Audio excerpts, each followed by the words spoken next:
제가 얼마 전에 한국에 갔습니다.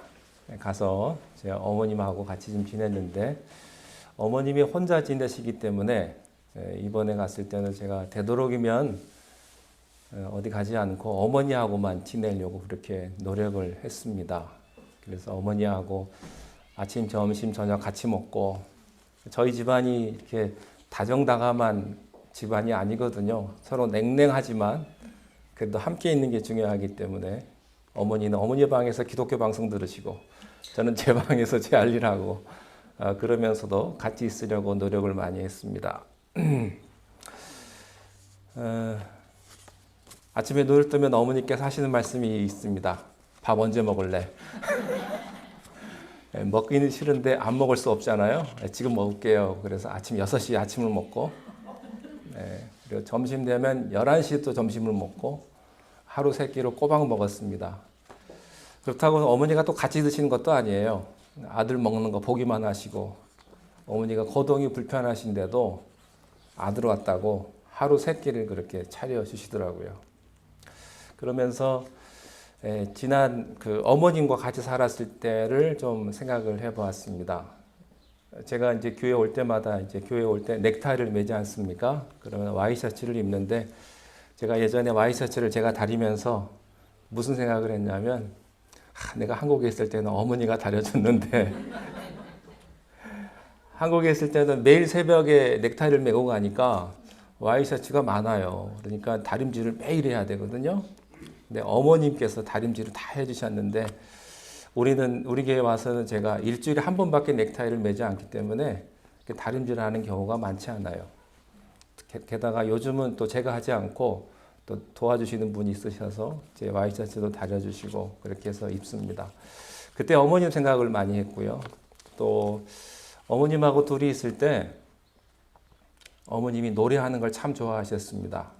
찬양하시고 저희 어머님은 어느 곳에서든지 어떤 장소 누구와 함께 있어도 노래 한번 해봐 그러면 그 자리에서 노래를 하셨습니다.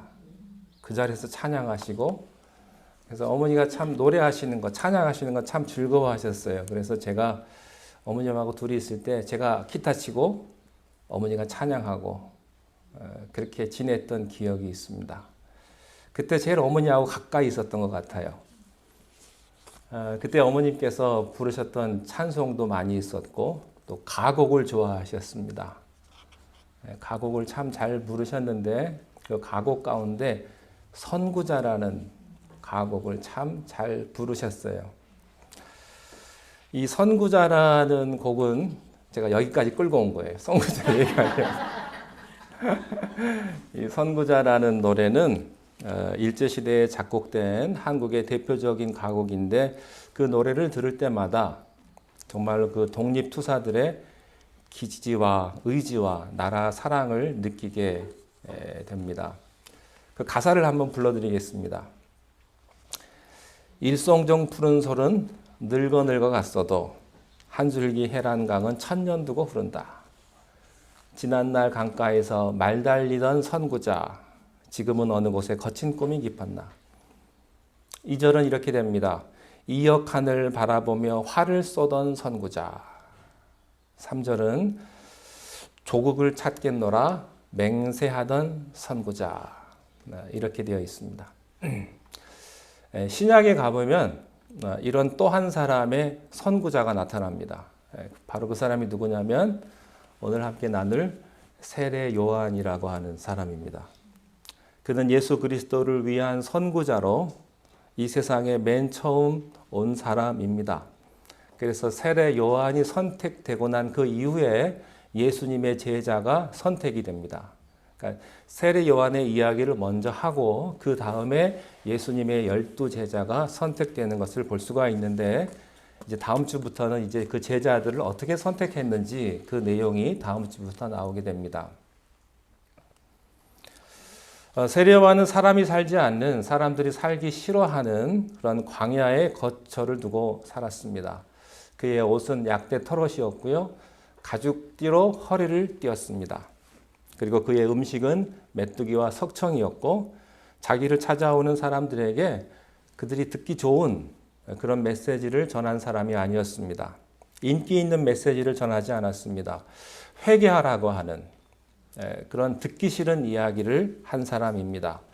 그래서 그는 고독했고 인기가 없었고 외로운 그런 사람이었습니다. 그 당시에는 세례 요한에 대해서 사람들이 이런저런 이야기가 많았습니다. 오해들이 많았죠. 첫 번째 오해는 그가 위대한 설교가라고 하는 오해였습니다. 사람들은 그 당시에 세례 요한의 설교가 얼마나 충격적이고 강력했던지 사람이 모이기가 힘든 그런 광야에 사람들이 몰려드는 것입니다. 그 사람 설교 듣기 위해서. 굉장한 설교가였습니다. 심지어는 바리새인과 사두개인까지도 왔습니다. 사람들은 세례 요한을 가리켜서 혹시 이 사람이 그리스도가 아닐까라고 착각할 정도였고 또 하늘에서 불을 내렸던 엘리야가 아닐까라고 생각할 정도로 위대한 설교가였습니다. 그는 사람들에게 영향력을 주는 그런 설교를 한 사람이었기 때문에 그런 오해를 받는 것도 당연한 것이죠. 두 번째는 그가 세례를 베푸는 사람이었다라고 하는 오해였습니다. 그는 요단강에서 세례를 베풀었습니다. 심지어 세례 요한은 예수님에게도 세례를 베풀지 않았습니까? 아주 인상적이죠. 그리고 세례 요한의 별명이 무엇입니까?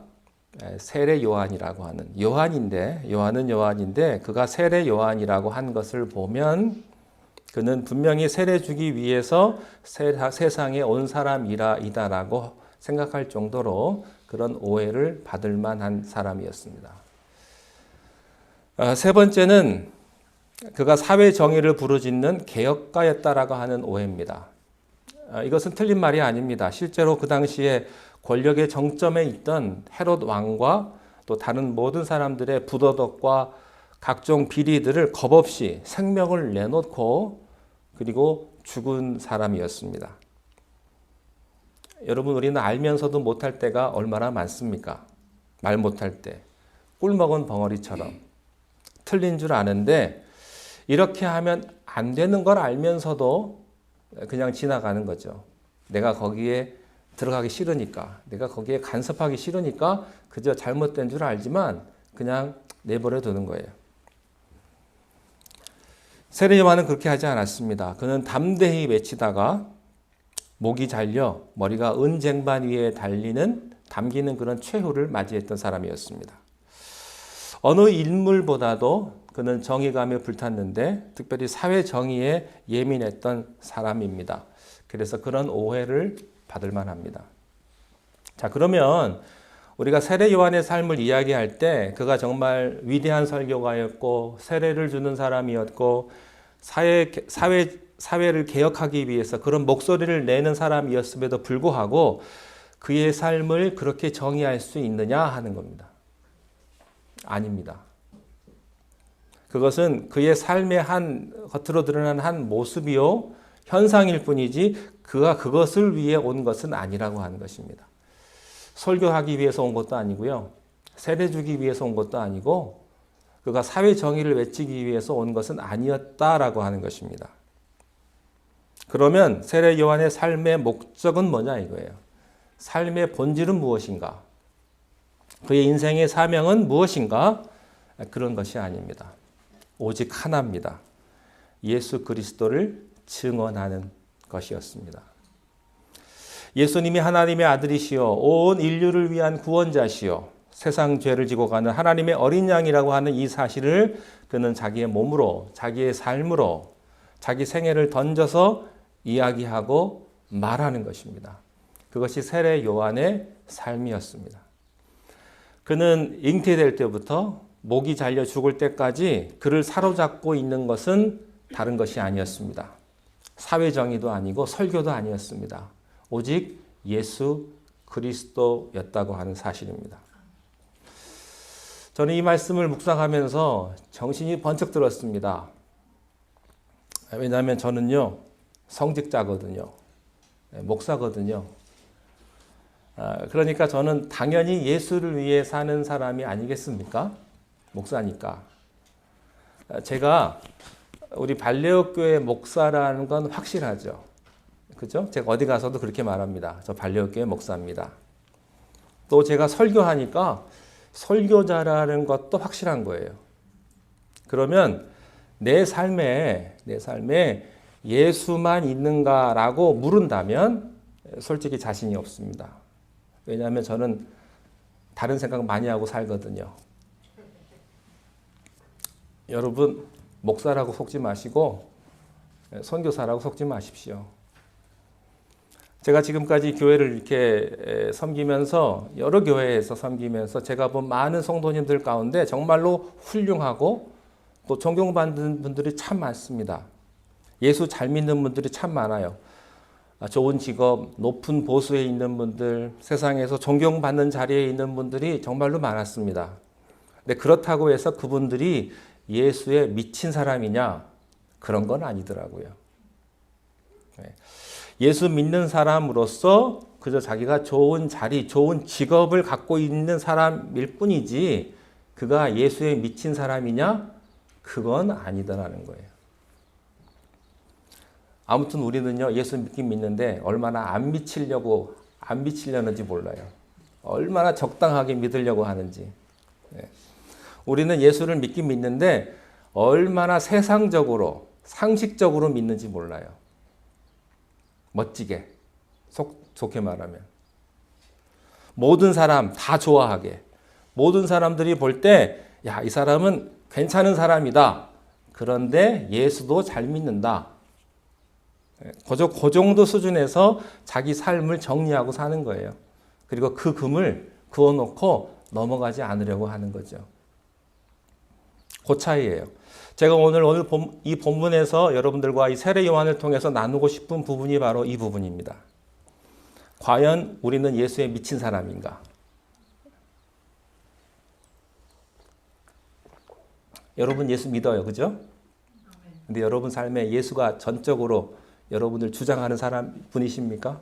예수에 미쳤습니까? 라고 물어본다면 이건 조금 다른 문제의 토픽이 되는 것이죠. 우리는 예수를 믿긴 믿지요. 근데 이상하게 너무 열심히 믿으면 왠지 거부감이 듭니다. 예수를 믿는데 예수에게 완전히 빠지는 건 거부하는 거죠. 내가 무슨 일을 만나도 내 안에는 오직 예수만 있냐 이거예요. 그렇지 않죠. 그래서 예수는 그냥 one of them. 그냥 그것 중에 하나일 뿐이에요. 내가 소중하게 생각하는 것 중에 하나일 뿐이라고 하는 사실이죠. 그저 일주일에 한 번 정도 교회 오고 조금 더 잘 나오시는 분들은 일주일에 한 두세 번 나오고 그 차이지. 내 안에 정말 예수가 있냐? 이거는 아니더라는 거죠. 그러니까 우리는 이 세상에서 여러 가지 문제로 시달리고 고민하고 갈등하는 거예요. 또 갈등의 종류가 얼마나 많은지 몰라요. 별의별 갈등이 다 있으니까. 근데요, 세례 요한은요, 단순한 사람입니다. 예수 하나밖에는 없어요. 예수 하나밖에 없기 때문에 그 사람의 삶이 균형이 깨졌느냐? 그가 편협한 삶을 살았느냐? 그렇지 않아요. 세례 요한에게서 발견하는 것은 예수뿐이었다. 예수 외에는 없는 분이었다라고 하는 것입니다. 하나만 생각하는 사람은 어떤 의미에서 미친 사람이라고 그러죠. 우리 주변에 보면 사랑에 미친 사람이 있어요. 그 한 사람만 사랑하는 거예요. 스토킹 하듯이. 그래도요, 미친 사람이지만 사랑에 미친 사람은요, 좀 예쁘게 봐줄만 해요. 네. 우리가 그렇게 못해서 그렇지. 그래서 사랑에 대한 이야기나 영화나 소설을 보면 우리가 밤새도록 읽고 보고 그러지 않습니까? 우리가 그렇게 못하니까. 어떤 사람은 사업에 미친 사람이 있어요. 그저 새벽에 눈 뜨자마자 잠 잘 때까지 오직 돈 버는 데만 집중하시는 분이 계십니다. 또 예술이나 학문에 미친 사람도 있어요. 그리고 참 정치에 미친 분들은 못 말려요. 꼭 회장 한번 해야 돼요. 국회의원 한번 해야 되고. 또 마약이나 폭력에 미친 사람들도 있습니다. 무엇에 미쳤느냐가 그 사람을 결정합니다. 저는 세례 요한을 깊이 생각하면서 어떤 면에서는요, 이 사람이 균형이 깨진 사람이라고도 볼 수가 있어요. 예수에 미친 사람. 미친 사람의 특징이 뭔지 아세요? 겁이 없어요. 두려울 게 없어요. 무서운 게 없습니다. 또 미친 사람의 특징이 뭔지 아십니까? 하다가 그만두는 법이 없어요. 끝까지 합니다. 이 스토킹이 참 무섭더라고요. 끝까지 보더라고요. 포기하지 않습니다. 미친 사람의 특징은요, 손해보고 희생하는 것을 기뻐합니다. 우리 교회에도 그런 분들 좀 계세요.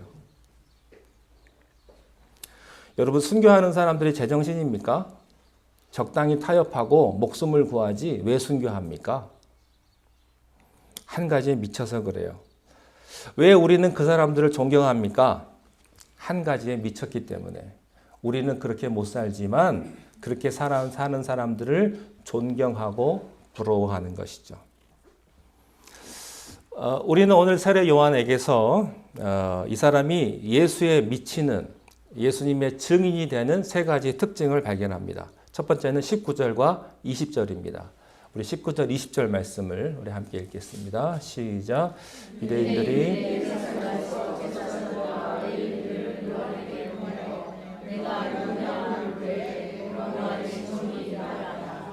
요한이 드러내어 말하고 숨기지 아니하니.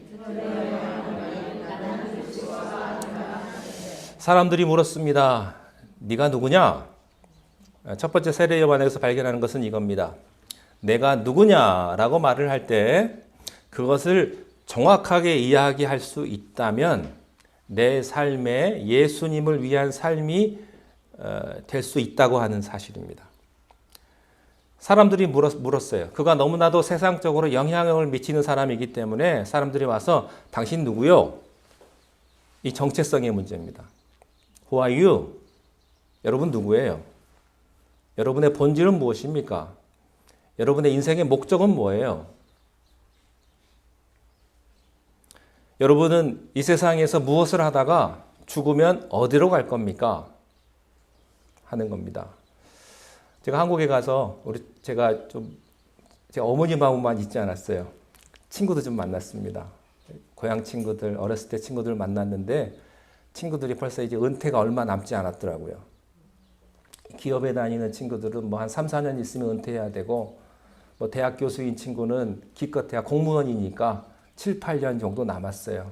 그래가지고 자기들의 이제 은퇴 이후를 고민하고 계획을 세우더라고요. 여러분도 은퇴 계획 세우셨습니까? 은퇴하셨는데 어떻게 살고 계십니까? 여러분 은퇴하고 나서도요, 여러분의 삶이 몇 년 정도 지속될 거라고 생각하십니까? 기껏해야 20, 30년 되겠죠. 그 이후의 삶은 어떻게 하실 겁니까? 여러분, 내 삶에 대한 대답이 있어야 됩니다. 자기 삶에 대한 대답이 없는 사람이 무엇을 할 수 있겠습니까? 목적이 있어야 가지요. 목적이 없이 가는 것을 방황이라 그래요. 열심히 가는 사람은요, 그저 열심히 방황하는 사람일 뿐이에요. 그것뿐이에요. 세례 요한이 이렇게 대답합니다. 20절에 당신 누구요? 라고 말을 하니까 세례 요한은 나는, 이게 중요해요. 나는 이런 사람이다 라고 말하기 전에 나는 이런 사람이 아닙니다 라고 분명하게 말했다는 겁니다. 나는 그리스도가 아닙니다. 이 말은 무슨 뜻이냐면요, 거짓된 자기, 과장된 자기, 환상에 빠진 자기, 사람들이 기대하는 자기를 거부했다는 거예요. 자기 자신을 과대포장하지 않았다는 겁니다. 이게 굉장히 중요합니다. 우리들은요, 과대포장하거든요. 저는 과대포장되어 있거든요. 그런데 자기 자신을 솔직하게 이야기할 수 있는 게 굉장히 중요하다고 하는 사실이에요. 사람들은 세례 요한이 그리스도이기를 바랬어요. 근데 세례 요한의 답은 뭡니까? No. 나는 그런 사람 아니다 이거예요. No. 여러분, 우리 인생에, 우리 삶의 위기가 뭐냐면 No라고 말을 꼭 해야 될 때 No라고 말하지 못하는 거예요. 왜 그렇습니까? 사람들의 기대와 생각에 적당히 타협하고 그들의 의견을 받아들이기 때문에. 그래서 노라고 말하지 못하는 거예요. 노라고 말하지 못하기 때문에 혼돈이 오고 갈등이 오고 섭섭함이 오고 괴로움이 오는 거예요. 요즘은요, 노라고 하기보다는 예전에 그랬어요. 예전에 교보문고에 아는 분이 있어가지고 요즘 예전부터 지금까지 출판사들이 책을 잘 팔리게 하기 위해서요, 자기들이 베스트셀러를 만든다는 겁니다. 서점에 책을 쫙 뿌려가지고 자기들이 그 책을 또 쫙 사요. 사람들을 시켜가지고. 그래가지고 일단 넘버 원을 만들어요. 그런 다음에 사람들이 아, 이건 베스트셀러구나 라고 생각을 하고 그 책들을 또 사게끔 만든다는 거죠. 요즘엔 서점 가서 그러진 않겠죠. 인터넷 온라인으로 다 하니까 온라인으로 쫙 뿌린 다음에 자기들이 사람 시켜가지고 또 자기들이 그 책을 쫙 받아들이면 순식간에 그 책이 베스트셀러가 되는 거예요. 사람들은 거기에 속아서 그것이 진짜인 줄 알고 그렇게 책을 산다고 하는 것이죠. 여러분, 그렇게 스타는 만들어지는 거예요. 베스트셀러는 그렇게 만들어지는 겁니다. 정치는 그렇게 만들어지고요. 여론도 그렇게 만들어져요. 그리고 또 그 자리에 앉아가지고 자기가 베스트셀러라고 또 말을 해요. 나는 그런 사람이다라고 말을 하는 것이죠. 세례 요한은 뭐라고 말합니까? No, 아니다. 저는 오늘 여러분들이 자기가 아닌 것에 대해서는 no라고 말할 수 있는 용기가 있기를 축원합니다. 분위기에 휩쓸려 가지 마십시오. 여론에 휩쓸려 가지 마십시오. 소문에 휩쓸리지 마십시오. 누가 이런 얘기 하더라. 여러분, 거기에 여러분의 귀를 열지 마십시오. 그냥 흘려버리십시오. 그래야만 우리가 예수를 위해 살 수가 있다고 하는 사실입니다. 자, 두 번째 세례 요한에게서 배울 점 23절 한번 보시기 바랍니다. 23절 읽겠습니다. 시작.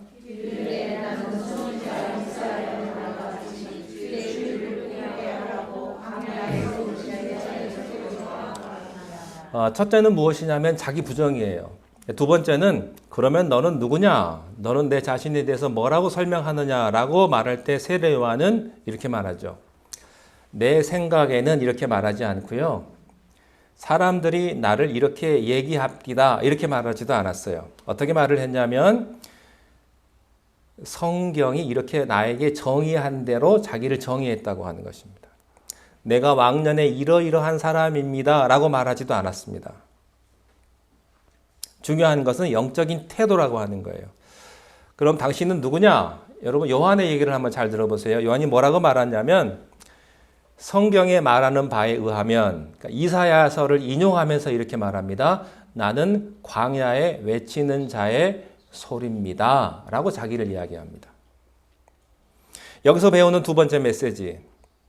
나를 정의할 때 성경이 말하는 대로 정의하라. 성경이 나에게 준 사명을 가지고 여러분의 삶을 결정하라, 그런 이야기입니다. 세례 요한은 성경에서 그에게 붙여진 별명은 무엇입니까? 광야에서 외치는 자의 소리다. 무엇을 위하여? 예수 그리스도께서 오시는데 그의 길을 곧게 하기 위해서, 모든 사람이 예수 그리스도를 볼 수 있게 평탄하게 길을 만들기 위해서 광야에서 외치는 자의 소리다. 그게 세례 요한이었다고 하는 것입니다. 저는 여러분의 삶이 예수님을 증거하는 삶이 되시기를 바라고, 예수님을 위한 삶이 되시기를 바라고, 그렇게 여러분 자신이 무엇을 하든 어디에 있든, 내가 병들었든 건강하든 부자든 가난하든 내 삶이 예수를 보여주는 그런 삶이다. 나는 그것을 위해서 성경이 말한 대로 이 세상에 왔습니다. 라고 말할 수 있는 축복이 여러분에게 있게 되시기를 바랍니다. 자, 세 번째 마지막입니다. 29절 한번 보시겠습니다. 29절 시작. 이튿날 요한이